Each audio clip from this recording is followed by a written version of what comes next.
কোরআনুল কারীমের মধ্যে আছে, আল্লাহ তাআলা বলেন, বান্দা বলবে আল্লাহ আমার মউত দিয়া দেন, আমি পারতেছি না, আমি এমন আযাব সইতে পারি না। আল্লাহ বলবে, বান্দা তুমি জানো না, লা ইউকদা আলাইহিম ফায়ামুতু, এখানে তো মৃত্যুর কোনো ফয়সালা নাই।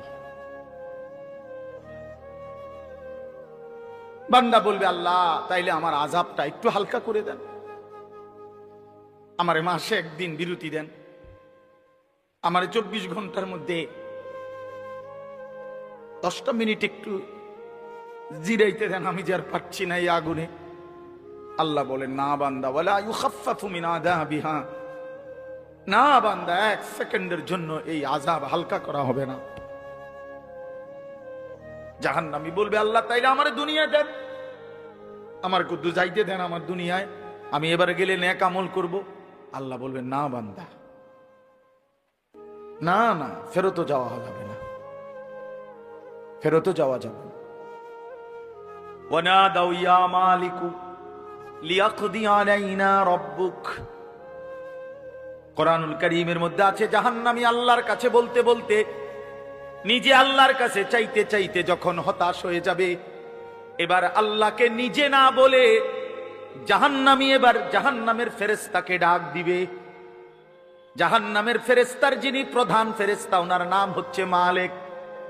এই মালিক ফেরেশতাকে জাহান্নামী ডাক দিয়ে বলবে, ইয়া মালিক, হে ফেরেশতা মালিক, আমি তো আল্লাহর সামনে বুঝাইয়া পারলাম না, তুমি একটু বলো না তোমার আল্লাহকে, তোমার খোদাকে তুমি একটু বলো না, আল্লাহ যেন আমার এই মৃত্যু দিয়া জীবনের তরে শেষ করে দেয়, আমার এই দুঃখে দুঃখে আযাব, আমারে তিল তিল করে এই আযাব আমি যে আর পারছি না। ক্বালা ইন্নাকুম মাকিসুন ওয়া নাদাউ ইয়া মালিকু লিয়াকদি আলাইনা রাব্বুক, ফেরেশতাকে বলবে আল্লাহকে বলো না আমারে শেষ করে দিতে। ফেরেশতা বলবে, না বন্ধু, এই আযাবের মধ্যেই তোমাকে অনন্তকাল অপেক্ষা করতে হবে। এজন্য দোস্ত আমার, বন্ধু আমার, বৃষ্টি পড়ছে, কষ্ট হচ্ছে, এরপরেও আমরা মনে করাই দিলাম। একটা সাংঘাতিক আয়াত আছে এরপরে, ভয়ঙ্কর আয়াত, আম আবরামু আমরান ফাইন্না মুবরিমুন।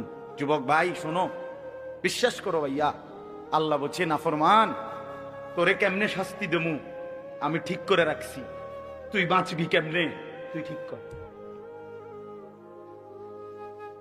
বুঝেন নাই? তোরে আমি শাস্তি দেব কেমনে, আমি আল্লাহ ঠিক করে ফেলেছি। তুই নাফরমান, আমি আল্লাহর হাত থেকে বাঁচবি কেমনে, তুই বান্দা ঠিক কর। পারবেন তো? কথা বলেন না কেন? এই নওজোয়ান, পারবা তো আল্লাহর সাথে? পারবা, পারবা। হ্যাঁ, জোরে মোটরসাইকেল চালাইবা, হাসরের ময়দানে জোরে টান দিবা মোটরসাইকেল।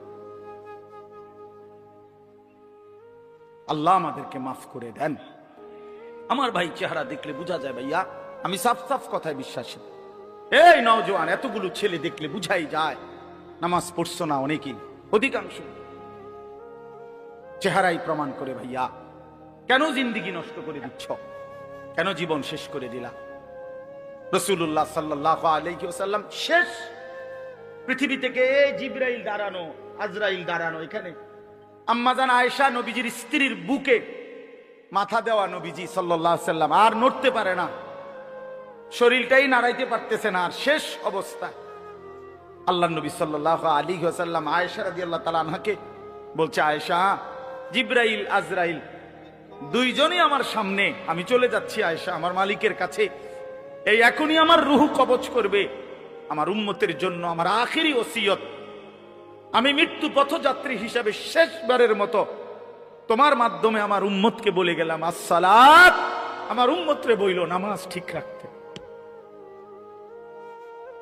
আরে বেটা, ডাকাই তো যে হয়, ডাকাই 100 খুনের ডাকাই তো যে হয়, সেও তো তার বাবার মৃত্যুর সময়ের কথাটাকে কদর করে। পাষাণ পাষাণ যদি বাপ হয়, সন্তানও হয়। আমার আব্বা মরার সময় কইয়ে গেছে আমার এটা, আমার মা মৃত্যুর সময় আমার এটা বলে গেছে,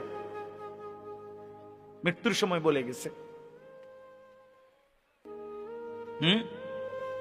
তো আল্লাহ নবী সাল্লাল্লাহু আলাইহি ওয়াসাল্লাম তো ইন্তেকালের মুহূর্তে এই কথাটা বলে গেছে, উম্মত নামাজ ঠিক রাখো।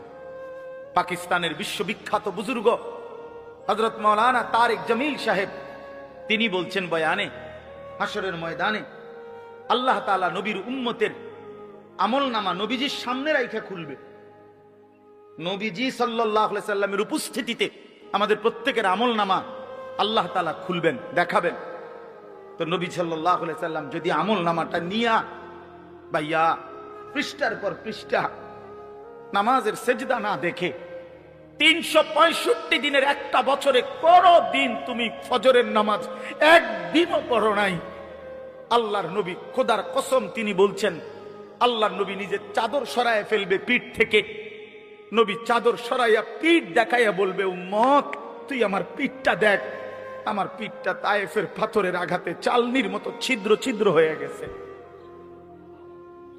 আমি এতটা কষ্ট করে তোর কাছে দিন দিয়ে গেছিলাম, আমার 23টা বছরে আমি পেটে পাথর বাঁধছি, বুকে পিঠে আঘাত সয়েছি, দান দান শহীদ করেছি, আমার ঘরের চুলায় 3 মাস লাগাতার কোনোদিন আগুন জ্বলে নাই, আমি অভুক্ত থেকেছি কত রাত, আমি কতদিন খাই নাই, আমি দুয়ারে দুয়ারে কালেমার ফেরি করছি, আমারে পাথর মারছে, আমারে উটের পচা নারী ভুরি আমার পিঠে চাপায় দিছে, আমারে গামছা লাগাইয়া টাইনা হেসরাইয়া কাবার সীমানা থেকে টেনে বের করে দিছে। এত কিছুর বিনিময়ে উম্মত আমি কষ্ট করে এতটা কষ্ট করে দিন পৌঁছিয়ে গেলাম, বিনিময়ে এটা কি আমলনামা নিয়ে আসলাম? আমি কেমনে সুপারিশ করতাম? কেমনে? হ্যাঁ, তুমি তো উম্মত আমার বড় মাথাটা, আমার শ্রেষ্ঠ মাথাটা তো ছোট করে দিলা। আখিরি নবীর উম্মত, শ্রেষ্ঠ নবীর উম্মত এত বড় নাফরমান কেমনে হয়? যদি অন্যরা জিগায়, কথা বোঝেন নাই আমার? হ্যাঁ, কি হবে তখন? আল্লাহ তাআলা বলেন, অতএব বন্ধু হাসরের ময়দানের আযাব আসবেই আসবে। আপনি বলে দেন ফাসবির সাবরান জামিলা, আর আপনি বন্ধু ভদ্রচিত ভাবে ধৈর্য ধরেন, আযাব আসবেই 50,000 বছরের লম্বা হাসরের মাঠে। আর আপনি সবর করেন, যে আপনাকে যাই বলে প্রত্যাখ্যান করে, পাত্তা যদি নাও দেয়, আপনি বলতে থাকেন, সবর করতে থাকেন। ইন্নাহুম ইয়ারাউনাহু বাঈদা, আল্লাহ বলেন আমার নাফরমান বান্দারা মনে করে আমার আযাব অনেক দূরে, ওয়া নারাহু করিবা, আমি আল্লাহ তো দেখছি একদম কাছে। তুমি ভেবেছো বান্দা অনেক দূরে, আল্লাহ বলেন না বান্দা আমি দেখছি কাছে, আমি দেখতেছি কাছে, আমি দেখতেছি কাছে। হাসরের ময়দানের একদিনের সামনে 60 বছর কয় পার্সেন্ট? কথা বলেন না। 50,000 বছরের কয় পার্সেন্ট 60 বছর? কোন পাত্তা আছে কোনো? তাইলে আল্লাহ বলেন তুমি মনে করছো আর আযাব দূরে, আমি দেখি কাছে, আমি দেখি কাছে। 60 বছর কিছুই না, 70 বছর কিছুই না, 50 বছর কিছুই না, কবরের এক রাতের সামনে, কবরের এক রাতে, হাসরের ময়দানের 1 মিনিটে 60 বছর ভুলাই দিবে। কোরআন শরীফে আছে, বিশ্বাস করেন, হাসরের ময়দানে আল্লাহ বান্দাকে জিজ্ঞেস করবে, নাফরমান বান্দা কয়দিন আছিলা দুনিয়া? তো সে বলবে লাবিথনা ইয়াওমান আও বা'দা ইয়াওমিন, আল্লাহ সম্ভবত একদিন অথবা তার চাইতে কম ছিল। তার 60 বছরকে তার কাছে মনে হবে 24 ঘন্টা, 12 ঘন্টা, 18 ঘন্টা। এই জন্য দয়া করে আল্লাহ তাআলা বলেন ইয়াউমা তাকুনুস সামা